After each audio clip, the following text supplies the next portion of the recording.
Preface. Ethereal Hollywood is a world reconfigured from the golden age of Hollywood, where the legendary stars are not just memories, but immortal archetypes, still living in their own parallel alternative reality.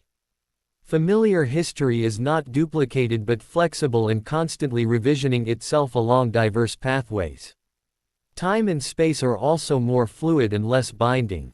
And what has been called magic works in odd and unusual ways, producing scenarios from the silly to the surreal.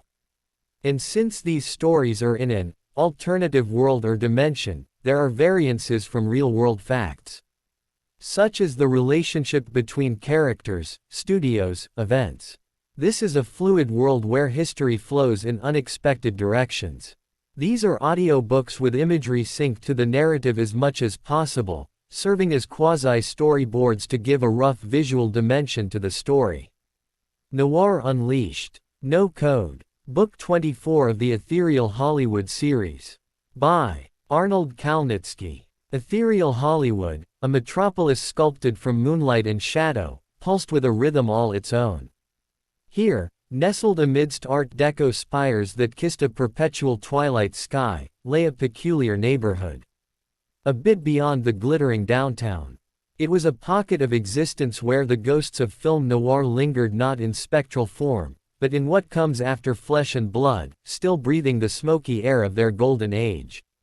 This was a futuristic New York of the 1940s, a place where fedoras remained de rigueur and the clatter of typewriters mingled with the hum of unseen technologies.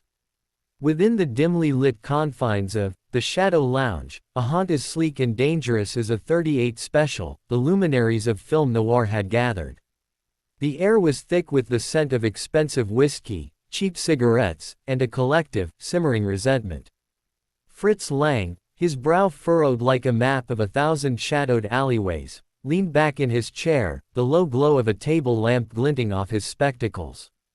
Across from him, Alfred Hitchcock, a man who understood the exquisite torture of suspense, toyed with a cocktail olive, a faint, almost imperceptible, smile playing on his lips. Billy Wilder, ever the cynic with a razor-sharp wit, nursed a glass of schnapps, his eyes scanning the room with an impudent glint. Otto Preminger, his voice a gravelly rumble, punctuated the silence with a curt, decisive pronouncement. "The Hays Code," Preminger growled, the words laced with disdain. "A straitjacket for genius. We painted in shades of gray, but they forced us to scrub it all clean. Unpunished crime. A fleeting kiss that lasted too long. They couldn't stomach it." Humphrey Bogart, his voice a low, resonant growl, swirled the amber liquid in his glass. "They wanted their mothers to be able to watch. Well, my mother never saw a dame worth a damn who didn't have a few secrets behind those eyes." He gestured with his chin towards Lorre and Bacall, perched elegantly on a bar stool, her gaze sharp and knowing. "And you, Bogart," Rita Hayworth purred, her voice like silk drawn over steel, "always looking for trouble, weren't you? Just like your characters." Robert Mitchum, his face a study in languid menace, blew a plume of smoke towards the ceiling fan. "Trouble finds you when you're looking for a story worth telling. They smoothed out the edges, made us all seem like choirboys by the end. Where's the grit in that? Where's the truth?" The truth, they agreed, lay in the pre-code era, that brief, glorious window between 1930 and 1934. Movies then had been raw, potent, unafraid to delve into the darker, more visceral aspects of human nature. They dared to show a world where morality was a fluid concept, where survival trumped virtue, and where desire could be as destructive as any gun. "We need to go back," John Garfield declared, his intensity a palpable force. "But not just back. Forward. We need to make something so potent, so unvarnished, it'll make those pre-code pictures look tame." "Raunchier, you mean?" Lana Turner quipped, a mischievous glint in her eye as she adjusted the strap of her dress. "I've always found a little extra spice never hurt a good story." Sidney Greenstreet, his considerable girth settled into a plush velvet armchair, rumbled, "The temptation, of course, is to indulge in the forbidden. To show the consequences, or perhaps the lack of consequences. To explore the labyrinth of human desire without the censor's prying eyes. Peter Lorre, his eyes large and expressive, nodded slowly. And to bring back the unforgettable characters. Women who are more than just fragile flowers or avenging angels. Women with claws. He glanced at Barbara Stanwyck, who gave a slow, knowing smile. And men who aren't afraid to get their hands dirty, chimed in Alan Ladd, his voice as quiet and deadly as a well-aimed bullet. Men who live by their own code, even if that code is flexible. The idea began to coalesce, a dangerous spark igniting in the collective consciousness of these cinematic legends. They would collaborate, pooling their formidable talents to create a film noir that would shatter expectations, a film that would be as unflinching as a back-alley mugging and as seductive as a whispered promise in the dark. We need writers who understand the soul of the sinner, Otto Preminger stated, looking around for a consensus. Frances Marion, Bogart said, a hint of admiration in his tone.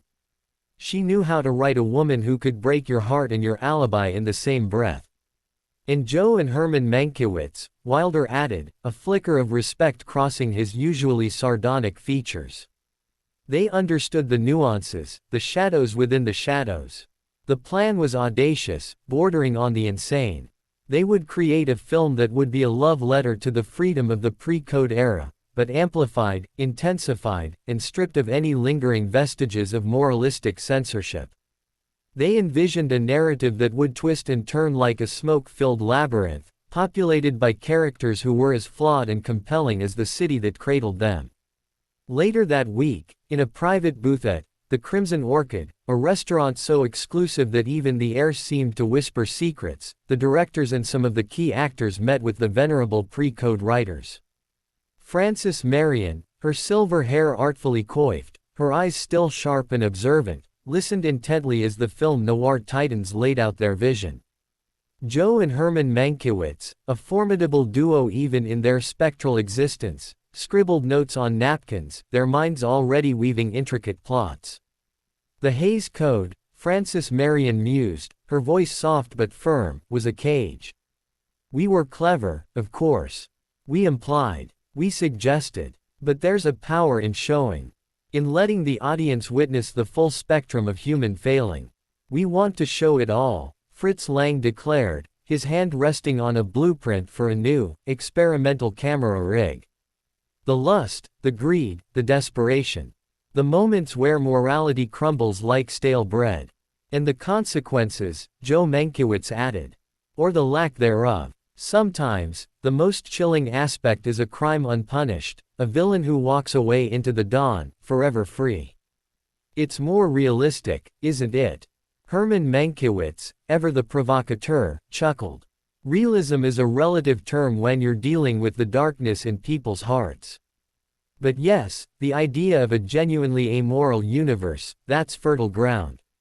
The actresses, with their sharp wit and even sharper style, were instrumental in shaping the female characters. Barbara Stanwyck, her voice a smoky contralto, spoke of women who weren't afraid to take what they wanted, who used their allure not just as a weapon, but as a tool of survival. No damsels in distress here, she stated, her eyes flashing. These are women who can stand toe-to-toe with any man, who can manipulate and inspire, who can love fiercely and betray just as easily. Veronica Lake, her iconic peek-a-boo bangs framing her enigmatic gaze, nodded in agreement. The allure is in the mystery. In the unspoken. But it's also in the boldness, the willingness to step out of the shadows and claim their desires. Lana Turner, embodying the bombshell persona with an undeniable edge, added, they're beautiful, yes. But they're dangerous. They know the power of a well-placed word, a lingering touch. And they're not afraid to use it. Gloria Grahame, Lizbeth Scott. Their presence added to the intoxicating mix of talent and ambition.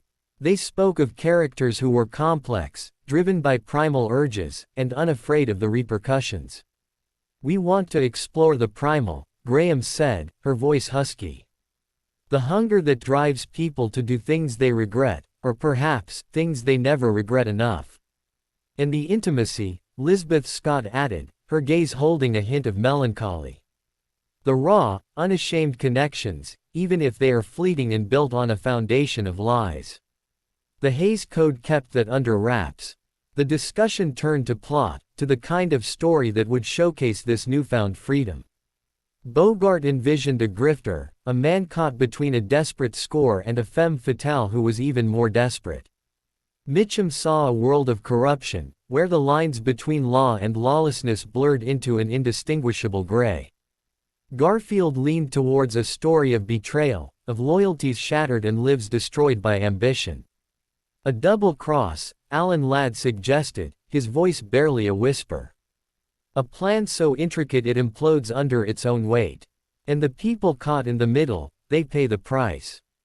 The price is often paid by the innocent, Hitchcock mused, a glint in his eye. And sometimes, the most innocent are the ones who deserve it the least. The setting was New York, but a New York reimagined through the prism of noir. They spoke of rain-slicked streets reflecting neon signs, of smoky jazz clubs where secrets were exchanged over clandestine drinks, of opulent penthouses where deals were struck and lives were gambled, and of grimy back alleys where desperation festered. The city itself would be a character, a moody, atmospheric backdrop that mirrored the internal turmoil of the protagonists. "We need a score," Robert Mitchum declared, his voice imbued with a certain world weariness. A heist gone wrong. A stolen diamond, a briefcase full of illicit cash. Something that forces our characters into impossible choices. And a woman, Barbara Stanwyck added, her tone dripping with suggestion. A woman who sets the whole thing in motion. Someone with eyes that promise heaven and a heart that knows hell. The conversation flowed like cheap gin, sometimes smooth, sometimes harsh, always potent. They debated the ending. No neat resolutions. No final pronouncements of justice. If crime was to go unpunished, then so be it. If desire led to ruin, then the audience would witness that ruin in all its unvarnished glory. No happy endings, Billy Wilder stated, raising his glass. Happy endings are for fairy tales.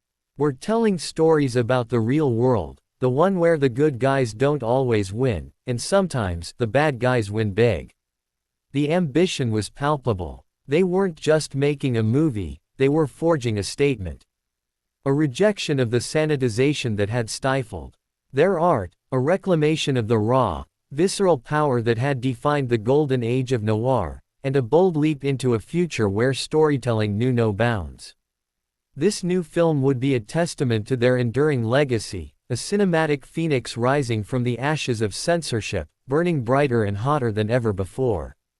The night was young, and Ethereal Hollywood, in its own unique way, was about to witness the birth of something truly dangerous and undeniably brilliant.